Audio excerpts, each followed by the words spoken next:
All right, so here what we're doing here, we planted jasmine all through here. This Confederate jasmine. No, this is a asiatic jasmine. And what we did, we planted it here, but what happened was the rabbit came and they ate them all up. So we've been spraying them, and everything looks, you got a lot of new growth in here. We got some new growth in there, but they're barely coming out. So I did have some extra ones at the shop. So I'm gonna plant these in here and then spray them, and see we deter the rabbits from here. But you can see he put the homeowner put some owls out. Hopefully that would help. But all right, let's do this.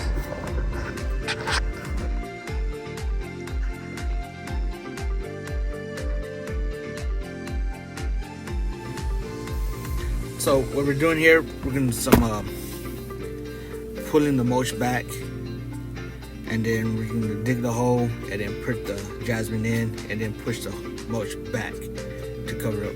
And the whole thing for this is we don't want to make a mess. This property was just recently mulched, so I'm trying not to mix the dirt with the new mulch.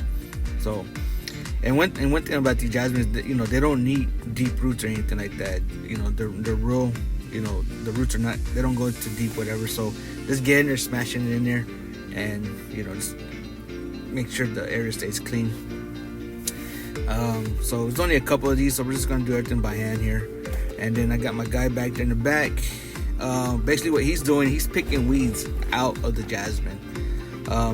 Once they get real dense, they can get like a hedge, it's a low ground cover, but they do get weeds in there, and so we're just going in there keeping the weeds out, especially since we have time. And then it's just part of our services.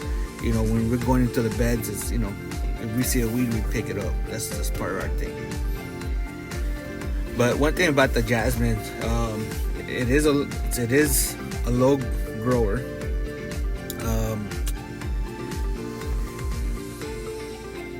I believe the zone for this is between 8 and 10. They are fast growers. They spread pretty fast. It doesn't take them that long to fill in. Probably a season or two. Probably by the end of this year, you'll see it. All this should be almost covered or so. They do like the sun, and they do like the shade. So these are great for sun and shade. And let me see what else is there. The soil, they like the alkaline, the clay, sand, acidic, loam. So they do good like anywhere you put these things, they'll do good. And these are not the ones with flowers on them. These are just straight up, they just stay green. And one thing I like, these are easy to shape up. So now that I got everything all put in, what we're doing, I'm putting some pring. I'm gonna put down some pring here because this area here does get a lot of weeds. So to help prevent that, I'm gonna try this pring. I don't really use this as much, so this is gonna be like the first time I'm really using this. I've been having this jug in my trailer for months because we usually just spray Roundup or we just pick them up. But trying this out because we're always constantly spending a lot of time in this area here picking weeds out of here. So I'm gonna try this out, see how it works.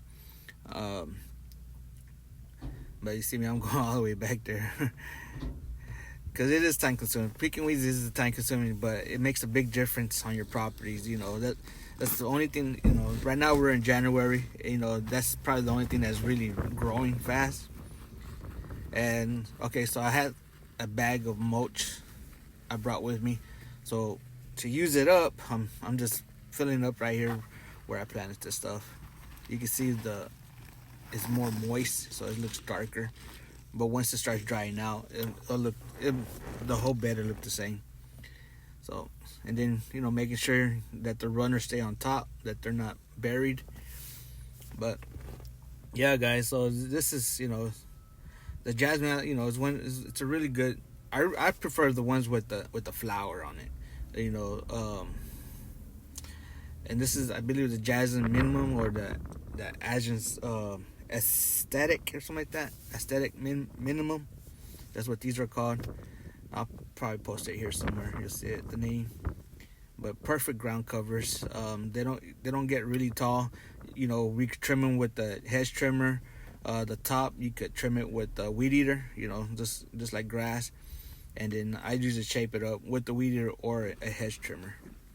And all right, so now I'm fixing to pour down what I think is probably the best thing that works for deer and rabbits.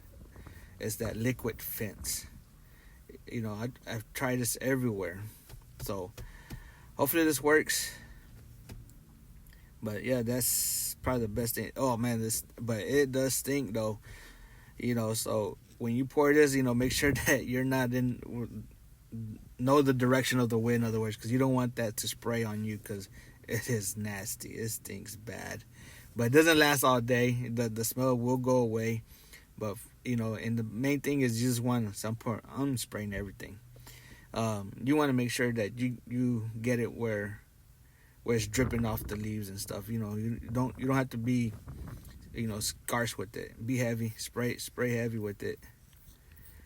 So there's other ones that the rabbit ate. So I'm spraying all those little ones also. So trying to keep them away from that. But yeah, guys. Appreciate y'all. Thank you for watching. I hope if you ain't subscribe, like, comment. You can do all that good stuff. I will try to get back to you as soon as possible with if you ask a question, whatever. But I really appreciate y'all guys. And all right.